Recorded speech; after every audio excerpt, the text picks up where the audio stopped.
All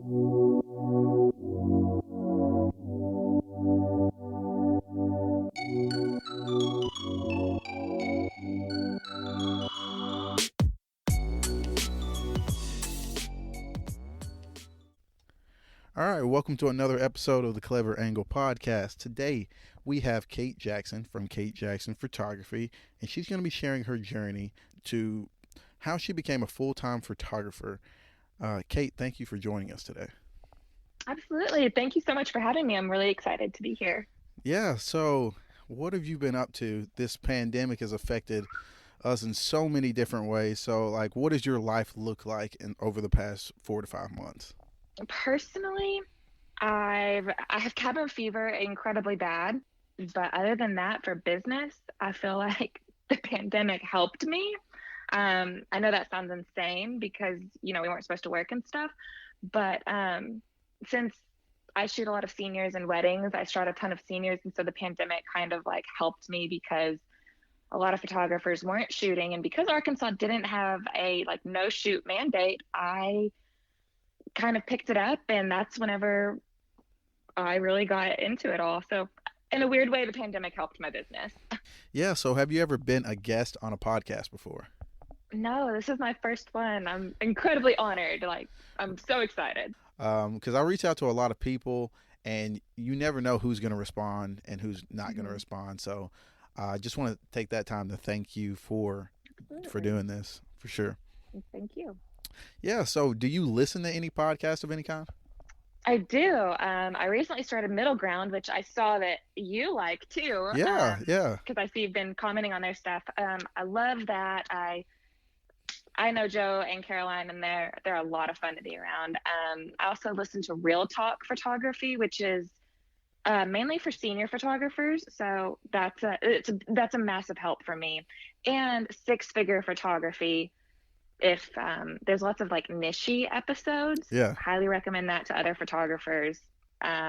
Jenna Kutcher's Gold Digger if I'm needing a pick me up, and Crime Junkie for just the chill out time. Wow. So like, I think we just became best friends when you said crime junkie. Like, I'm literally obsessed with Crime Junkie. Oh, it's so good. It's so good. I was actually scheduled to go to the live tour, and then they just canceled it. So I was Oh, super bummed about that. But I love Ashley and Britt for sure. yep, they're fun. It's me and my husband's nightly like routine that we'll turn it on and we'll listen to it, and then that's when we go to bed. Yeah. So me and Destiny are super obsessed with the enneagram, and like I said, I love following your photography page. I love seeing all your posts, and I was looking at like the random facts you were sharing about yourself, which is really awesome. And so, do you think your enneagram type plays a role in how you approach your photography? Okay, so this is kind of a funny question. I had no interest in Enneagram till about 3 or 4 months ago because everybody's been talking about it, and I felt extreme FOMO and felt like I needed to jump on. I thought it was a joke, kind of a fad, but I got into it. And I think it does play a role, especially since I'm a four. I'm very creative. I'm constantly searching for ways to be creative, and that's not even just like with posts on Instagram. Like I get creative. Like how can I engage with my followers? Like I want to make it a little different than everybody else I see. So I definitely think that creativeness in the four comes out in me a lot. And I'm I'm very emotionally honest and personal on my page. As you mentioned, like I'm going to let people know who I am and what I do. And honestly, I think that's the best way to be because my followers know exactly who I am and who they're talking to. So I think that four really lets me like hone in on that and helps me build authentic relationships with people.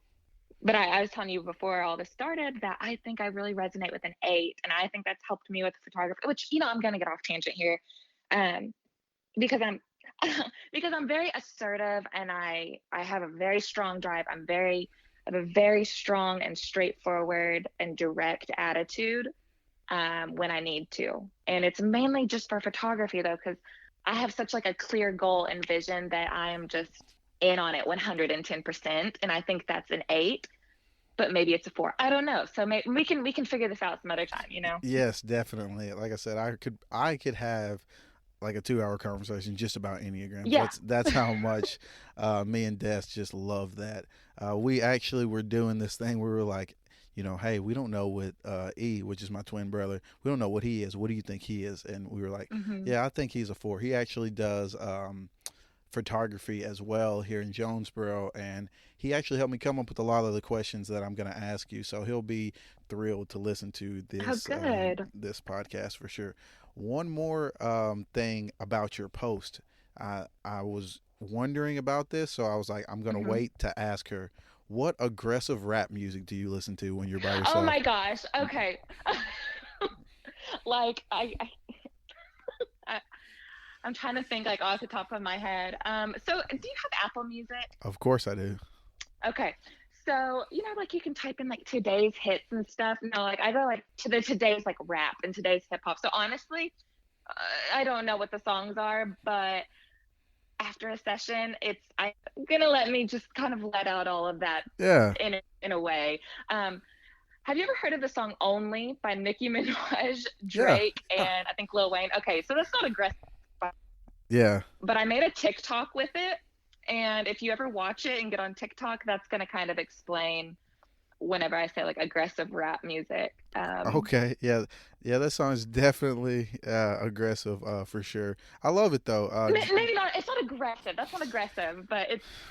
I don't know how to explain it. I I was don't feel like it's appropriate. yeah, yeah, yeah. I was looking at it, I was like, yeah, okay, this, this, and then I was like aggressive rap music. I was like, that was not the fact I was gonna like assume that was gonna be on there, but I was like, I'm just gonna surprise her with that question and ask her on the podcast. I'm glad that you're okay with going off on tangents because I get kind of scatterbrained every now and again. Okay, good. So okay, so let's dive into the interview. Like I said, I was talking to Destiny about this. And she said y'all went to Arkansas Tech together and had the same major. Can you go Yep. in? Yeah, can you go into detail about your college experience, what that was like? Well, yes.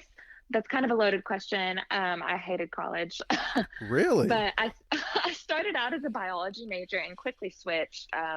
My dad was actually a biology professor at the college that I went to, and he would do my homework for me because I kept failing.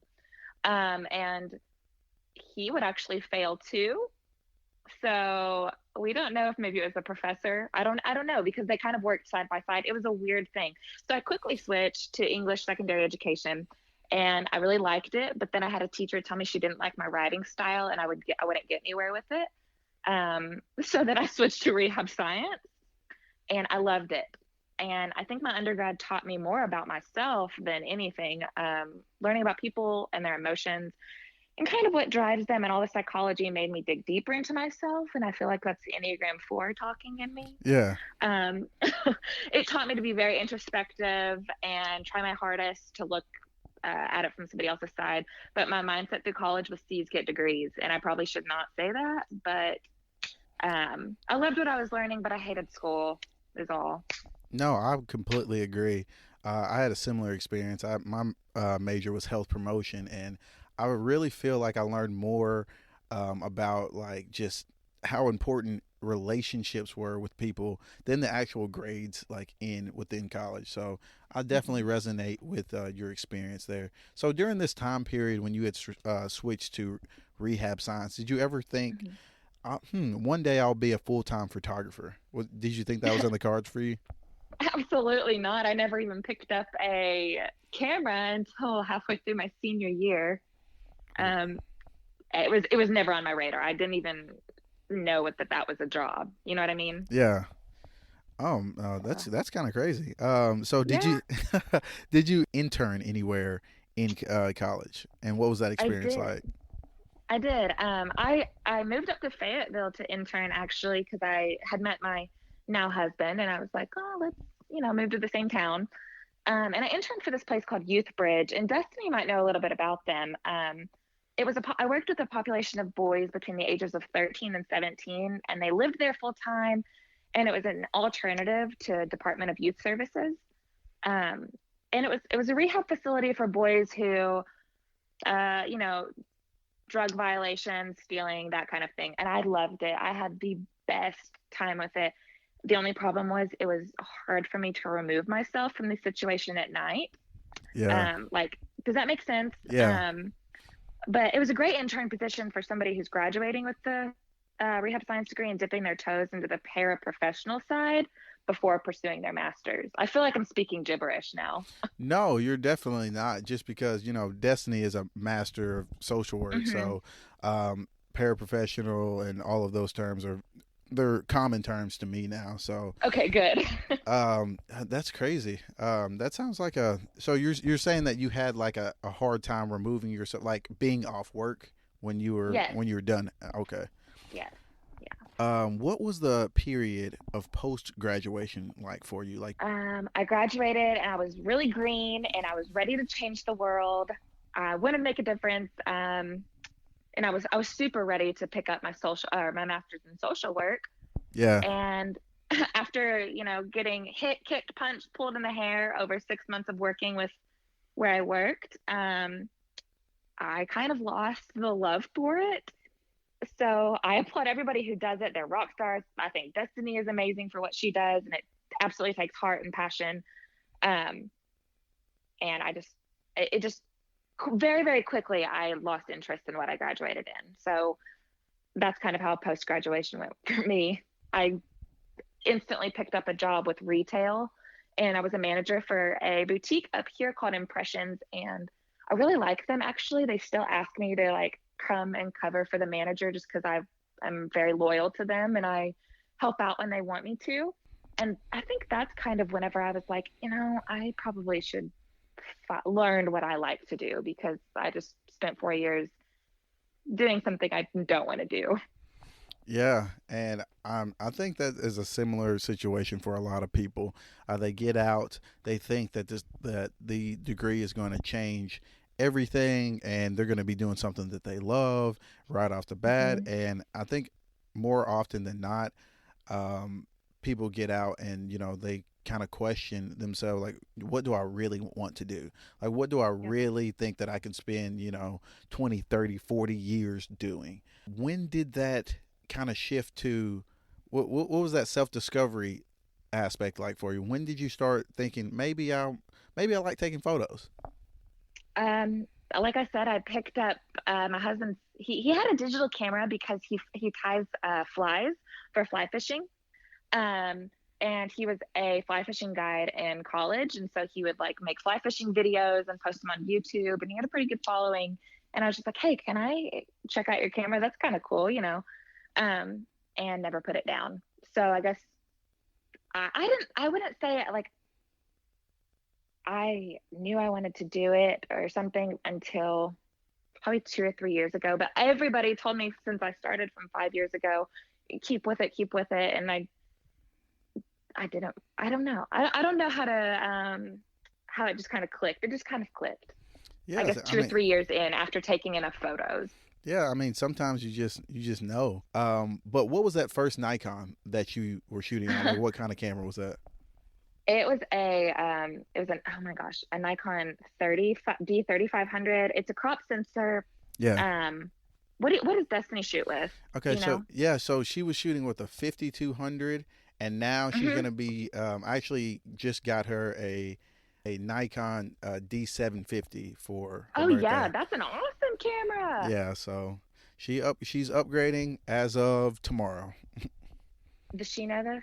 Yeah, yeah, she knows. We Okay, yeah, okay. yeah, we talked about it. I was like, yeah, well, I think I'm gonna go ahead and get you that camera. So It's worth it. It's worth she's every penny. yeah, she's super excited about it. What kind of camera do you use currently? I use a Nikon D850. Yeah, oh sorry, D850. And I love it. I actually have two of them, so Oh, I okay. like them enough to buy two. Yeah, yeah, yeah. That's awesome. We actually looked at that one too. That's like the newer version of the 750, and Yes. it's a beast. We looked at the specs and stuff on it because all that stuff kind of intrigues me. Technology is awesome. So, okay. You sound like my husband.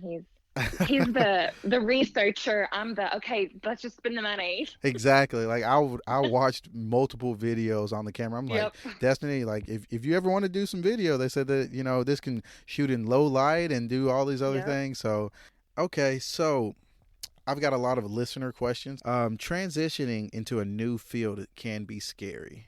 How do you deal Hmm. with and overcome imposter syndrome? You never will overcome imposter syndrome, but you can quiet the voice. Honestly, Okay. I had it pop up whenever you asked me to start the podcast, um, or not start to be on the podcast. I was like, I'm not good enough to do that yet. So it's lots of positive self talk and having a person who affirms your strengths that has helped me overcome it. Kind of like my husband, he speaks all of the positive things into me every day, and he helps me make sure that I know my worth.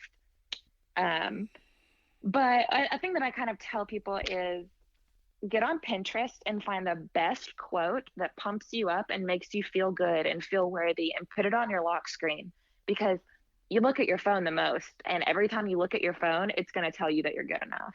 Yeah. Okay. Okay. I like that advice. Um, Another random question. What Enneagram Yeah. is your husband? He's a one. He's a one. Okay. Okay. I can see that. Let's see. What is your Enneagram? You said Destiny's a three. What are you? I'm actually a six. So Okay. it Yeah. was actually really hard for me to step out and do this.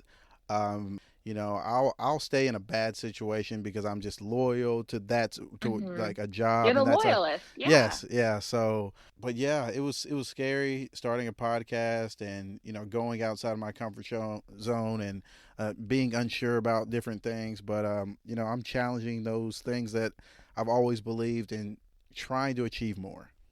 That's awesome. And that's growth right there. So you're doing great. Thank you, thank you. So next question: what are some common misconceptions about what a photographer does? Um, I kind of giggle at that. So people think a photographer, we snap photos and we're done. You know what I mean? Yeah, So for me personally, the biggest misconception for me is that I'm extroverted. And it sounds like I'm extroverted, doesn't it? it really does. Um, Yeah, but I'm the farthest from that. I'm incredibly introverted. I have to pump myself up for sessions and take incredibly long breathers after them. It takes a lot of energy. Like this right now is a lot of energy. So photographers are looked at as extroverted, and I'm here to say we're not. It's a show, but we love you guys, so we're here for you. And another common misconception is that the camera does the job. And I don't know if Destiny's like told you that or if you've seen that, but people are like, "Oh, I'd be a good photographer if I had a nice camera." yeah, And I kind of just want to be like, "Okay, here's my camera." But a good camera does not make you a good photographer, just the way a bad camera does not make you a bad photographer. There's so much learning that goes into taking great photos. And another misconception is that photographers are lazy or it's just like a mom job. And I'm here to say I'm a mom and it's a 40-hour a week job as a photographer. It's not just a mom job. So it definitely there's a lot that goes into it. It's emotionally draining and it's constantly testing your patience as well as your confidence. Um, I probably stress about my job more than my husband stresses about his job. yeah, So as a photographer, it's not a lazy job. You have to have super, super thick skin to stay in the game. Oh, and adding, being a photographer and taking photos is probably 25% of the job. Marketing, building relationships, education, and post processing is where most of your work is. yeah. I mean, Sorry, that was such a long answer. no, that was a great answer. I was really processing everything that you were saying, and you touched on a bit about having to pump yourself up to like do this interview and things like that, and being introverted. I feel that. I truly feel Hmm. that. I feel like so much anxiety during a lot of these interviews, especially with people that I don't know, because I'm like, man, that imposter syndrome kind of sets in, Hmm. and just because you have good gear and episodes out doesn't mean that you don't feel like, oh, this could be the one where I just kind of freeze up. Yep, I totally get it. Yeah. So, but yeah, that was a great answer. What Thank is you. yeah. So, what was the biggest change from pursuing photography as a hobby and moving into like a 40-hour a week job or career? The time that I devote to it. That is the biggest change. As a hobby, it was for fun and laid back and it didn't have structure. And it was kind of like, I can do it when I want to do it. And now I have to treat it like a 40-hour-a-week job. I had to define a business plan and define my target audience and execute that. It went from taking pretty pictures for fun to, okay, how can I make a livable wage? So definitely going from hobby to career is the time that you devote to it. When did you know you were ready to go full time? I didn't. I still don't know. After attending a workshop, that is kind of that was the turning point for me. Yeah, I went to this workshop back in, I think, December, and I honestly just went. I mean, just to kind of go, and that was kind of what motivated me, and it made me believe that I was worth it, and I just had to work at it to make it work. I knew I wouldn't be happy working for somebody else, and I knew I had a knack for photography, so I ran with it. I put in hours. I morphed it into what it is now by being consistent with my marketing platforms, and I literally just needed somebody telling me that you're good enough to do it for me to do it. And for some reason, I believed them enough, jumped in, fell a few times, but I'm here making it. Okay, so is the workshop that you were referring to, is that the workshop that Joe Johnson put on? Yes, it is. It was so much Destiny is fun. obsessed with her. So do you mind like telling us a little bit more about the workshop? Of course. She has every right to be obsessed with her. She's amazing. Joe was my idol. Her photos, her person, her captions, I wanted to be her. So going to this workshop was the only thing that gave me confidence to jump in and do this head first. I personally felt kind of out of place because I am introverted. It was a group of, I think, 15 girls. Um, but it took me a bit to warm up, and now I have two incredibly close friends from it. And I also, most of the girls that I went with, we constantly bounce ideas and we gather inspiration from each other. And we kind of have like this unspoken train now. Like if I see one of the girls from the workshop post something, I'm going to just hop on there and build her up. Like, so we kind of have like this friendship thingy now. But I'll forever be grateful for that experience. It was so fun, so inspiring, fulfilling, and motivating. Her next workshop is actually next week. I don't know if Destiny has been thinking about going to it, but this one that she's doing is a million times different than the one that I did. We focused a lot on weddings, which kind of wasn't even my go-to thing. Like I was like, I don't really want to do weddings, but I did Joe's class and it was focused towards weddings. And the setups were incredible. Like the most beautiful setups I've ever seen. We had flowers hanging from the ceiling. We had overflowing dresses that were white and sparkly and thousands of dollars. And it was just like walking in a full-time photo shoot magazine. It was incredible. It was once in a lifetime experience and worth every penny. Well, she will be so thrilled to hear you talk about that because, yes, she wants to go to a workshop. And yeah, she was like, Tevin, if you don't ask her about that, I'm going to be really upset. I was like, okay, okay, I'll ask her. I'll It's ask her about worth it.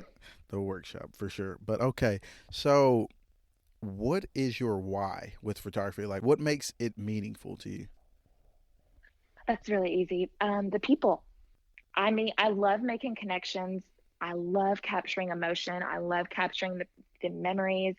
I get to preserve those for people. And that is such an awesome job. Like, I can't even explain to you how cool it is that I have photos in other people's house that they're going to love and be grateful for forever. And that is kind of my why. I've preserved that memory for them. I've preserved their heirloom and their legacy because that photo that is now tangible because they printed it out, which you need to do, is going to get passed on for generations and generations and generations. And that's kind of my why is I want to preserve these memories and let people live in the moment through that photo forever. It sounds so cliche to say, but it's very, very true. That's what you want out of your photographer. Absolutely. This is a question I have. I'm a dad. You're also a parent Uh-huh. as well. How do you manage your job, your family, and having a personal life with doing photography full time? I work Monday through Friday. No Saturdays, no Sundays. I won't shoot on weekends anymore unless it's a wedding. It's a boundary that I've set, and nobody has asked any questions, which I was very scared of because I was like, okay, if I tell people I can't shoot on the weekends, I'm still going to book because nobody, has off during the week. Um, but it hasn't been a problem yet. So I just treat it as a Monday through Friday job, except for weddings. And I work a lot while my kid naps because he's a 2 to 4 hour napper. I'm lucky with that. Yeah, I'm so jealous. And and my in-laws watch him 2 days a week, so that gives me about 8 hours to get, or 8 hours, 16 hours in 2 days to get stuff done. But I also stop work when my husband does, like during the day. My family is my number one priority, and my clients are 100% okay with that. And they're 100% okay with me only responding to them during normal business hours. Um, Although being a photographer is very flexible, I still treat it like a 9 to 5, and it's worked really good. Minus the shoots that obviously have to be taken during golden hour, but other than photo shoots, Kait Jackson photography is treated like your 9 to 5 job. Yeah, I think that's a really awesome thing because especially when you're in like a creative type field, it's easy to be, working all over the place, working Mm-hmm. nonstop through the night, weekends, whenever you can get the time in. You can't get that time back. Mm-mm. Okay, so we talked a little bit about you being a Nikon user. So I'm interested. What is in your camera bag? Okay, so I shoot on a Nikon D850. I've already told you that. I have two of them. I kind of wish I would have gone mirrorless. I don't know if you and Destiny looked at the mirrorless ones. Yeah, yeah, that's the new They're just line, right? Yeah. yeah, they're expensive. But I like the bulk of the older cam, like the 850 and all of those. It feels better in my hand, especially whenever you have those large lenses on there. So I've stuck with the larger bodies. My 35 millimeter never leaves my camera. It constantly stays on one of them. And then my 50 millimeter, it's very, very finicky. But it's getting fixed. And once it's fixed, it'll be on my second camera. Um, which is kind of weird because they're so close to each other and lengthwise, but I don't like shooting with larger lenses much or often. I started on a 3500. Isn't that what Destiny? You said Destiny started on? She started on a 5200. Oh, okay. So it's basically the same, just flip flopped. Yeah. It's a crop sensor, and you're pretty limited with a crop sensor, but it's an awesome starter. So then I moved up to a 610, and after 2 years of shooting with that, I got my 850 and loved it so much. And the reason I went the 850 is because it has a higher megapixel count. Yeah. Um, you know that you looked it up, so Yeah, yeah, yeah. I could geek out all day on this stuff, but my kit has 35, 50, 85, and a 135. If you like super blurry backgrounds, I would totally tell you to get an 85 or a 135, especially if you're doing portraits. I don't have any zoom lenses. Um, I'm not sure if I'll ever get one. People say you should for wedding photography, but I just don't like them. So I'm going to stick with my primes. But on wedding days, I have both cameras, and I have my 135 and my 35. I use my 35 all day except for the ceremony. I'll have my harness on me, and I usually switch between the 35 and the 135 during the ceremony because the 135 lets me get really close without actually being really close. Whenever you're saying your vows, you don't want a photographer in your face. So I stick with that one. I have a lot of snacks in my bag on wedding days because 8 hours is a pretty long time to go without eating. Um, Extra batteries plus their charger, two flashes, a diffuser, charger for the flashes. I learned the hard way. Bring your chargers to weddings. So that's all. Yeah, yeah, that's awesome. And like I said, I could sit here and listen to you talk about that stuff because it's really interesting to me the different focal lengths. And like I said, sometimes I just call my brother and we'll just go off on tangents about photography. Mm-hmm. So he was like, "Yeah, hey, ask her about this." I was like, "Okay, cool." I know that's I'd gonna love be. to talk to him about it too. Yes, yes, I will definitely connect you with it because he's very artsy and like I said, he's an Enneagram 4. I already know it. He Mm-hmm. doesn't have to take the test. I already know it. So Yep. yeah, I will definitely connect you with his information for sure. But yeah, so when did you shoot your first wedding? Because that seems like a So, lot of stuff to have in a bag. So when did you shoot your first wedding? so my very first wedding was actually an elopement, and I ended up only using one camera the whole time. And that was whenever I learned I have to bring my chargers and extra batteries. And thankfully, it was a friend. And it was only like 2 hours. And that was it was in May, I think, of this year. So I shot my first wedding 2 months ago, um, which it feels like a lifetime ago. But that, sorry, that wedding, I definitely shouldn't have brought everything. But then my very first, that was an elopement. And so then I shot another elopement. And my very first 8-hour wedding day was shot last weekend. So that was Really? exciting. Yeah. Oh, that's awesome. That's really cool. Thank you. Oh, should I say, like, my first wedding I shot as the lead photographer. I've second shot a lot for other photographers, but like my first very 8-hour, this is a big deal, paid wedding was this last Saturday. So Did you have a second shooter with you at that wedding? I did. Actually, her name's Allie England, at Allie England Photography, Okay. and She went to Arkansas Tech as well, right? she did. Okay. I think Destiny might know her, but yeah, she went to Arkansas Tech too. As soon as that was over, I instantly changed my wedding package to include a second shooter because I don't want people to have an option anymore. Like, you're getting a second shooter. Yeah. It's worth it. It's 100% worth it. Oh yeah, definitely.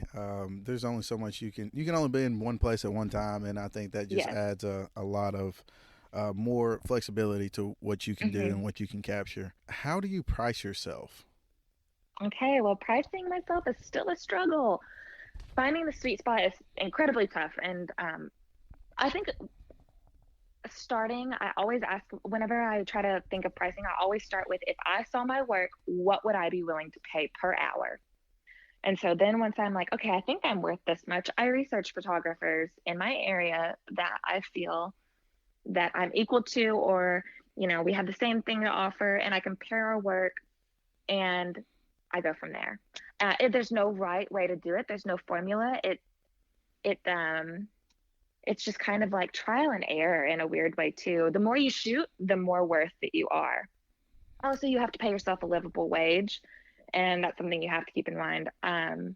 So I would first assess yourself, and then research and see what other people are charging and what's included in their package. And then I would even, ask people and be like, what do you think I'm worth? What would you pay for this? It doesn't hurt. And the more you know, the better you're able to deliver. But I will say, I'm working on a template for photographers to plug in all of the numbers, and give you a point of where you should start charging wise. Like, my husband is awesome on Excel, and so we're building this spreadsheet where you can plug in, like, you're going to need this much for taxes, you have this many bills, this is, it's going to cover everything. So it's going to punch out a number of what you should be charging in order to pay yourself a livable wage. I know I've seen people struggle with as far as like it's the business side. The art Uh-huh. side comes a little bit easier to a lot of people, but contracts and how much you should put down for a deposit and where you should start and all that stuff.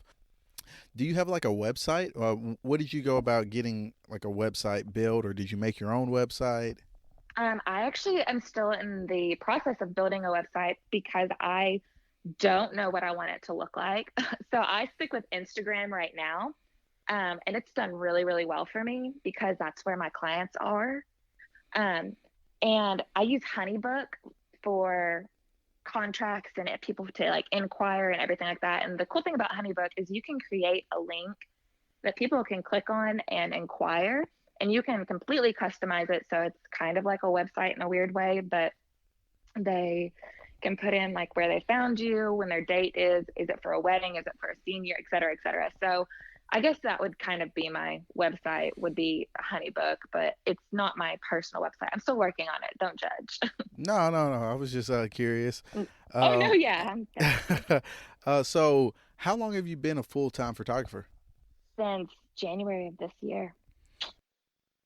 So 7 months. What about social media and your marketing aspects of the business? What do those look like? For marketing, I only use Instagram. I have a Facebook page, but I don't post on it very much. Instagram is where my clients are, and so I utilize it, and it's free.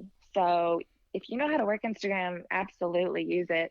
don't waste your time with paid ads on Instagram. I actually have a free guide on Pinterest that guides you on how to market without paid ads on Pinterest or on Instagram. And I'll tell you right now, like paid ads are actually going to hurt your business more than help your business. You're paying for it, and so they're going to like send it out to people, but they're not going to target who you want to target. And you can't, like, you Oh, can go in gotcha. and like manipulate it, but you can't manipulate it the way that you can with hashtags and manually going in and like connecting with people. So back to marketing, like what I mean is I I probably do it wrong, but it's really worked for me. I mean, I've got my Instagram growing at about 20% each month follower wise. So I feel like I'm doing okay. No, you're doing great. Um That's awesome. I feel like I'm doing okay. But like kind of do you want me to like walk you through how I can like or how I market to people, I guess? Or Sure, go ahead. okay. 100%. I'm here to learn. So like I'll post my post, and Instagram, if you're a business account, it tells you the best time to post your post. I usually post at like 9 p.m. or 8 a.m. because 8 a.m. is when people are getting on their phones and they have the whole day to see your post, um, as well as utilizing hashtags. So with hashtags, so many people will tell you don't use them. Please use them. I can pull up analytics and show you that just because I used hashtags, 300 more people saw my post that were not following me originally. So use them. And whenever I say use hashtags with location plus job. So I use hashtag NWA wedding photographer, Arkansas wedding photographer, Fayetteville wedding photographer. I even go as far as Tulsa wedding photography, Joplin, because I'm going to travel. I'm totally happy to travel to those places. But do not use big hashtags or oversaturated hashtags because you'll get lost in them. Your post will never be seen. But as soon as I post, I spend 30 minutes to an hour engaging with my followers because the more people that see your post in the first hour, the better your photo does in the algorithm. The more people that will see it if you get more eyes on it in the first hour than the entire day. So my advice to you is as soon as you post that, you better be liking all of your followers' stuff. You better be commenting a very intentional comment because that's the best marketing there is. Like, do not pay for stuff. Go create relationships because they're gonna if you take care of your followers, they're gonna take care of you. Does that make sense? No, that makes so much sense. And that's the thing that I'm learning as I'm trying to grow my Instagram following and things. And so yeah, that was very helpful. And so I guess I'm gonna start using a lot of hashtags now. Yes, use hashtags or at least research for like your specific like Yeah, yeah, yeah, podcast type stuff. yeah, for sure. So what would you say your favorite type of shoot? Like, what's your favorite type of photography? I love shooting seniors. Okay, actually, like for aesthetic wise, it's totally styled shoots for weddings. But for client wise, I love photographing seniors. It's one-on-one session usually. I spend an hour and a half to 2 hours with them. I really get to know who they are, and they really get to know who I am because I think it lasts so long because I ask a ton of questions about them and I just talk to them and I create this incredibly genuine relationship. And so that's why it's my favorite because it doesn't just end after the shoot. Most of these seniors that I've had have ended up being my friends, and I've shot them multiple times in just the past 6 months that I've been shooting. Okay, that's awesome.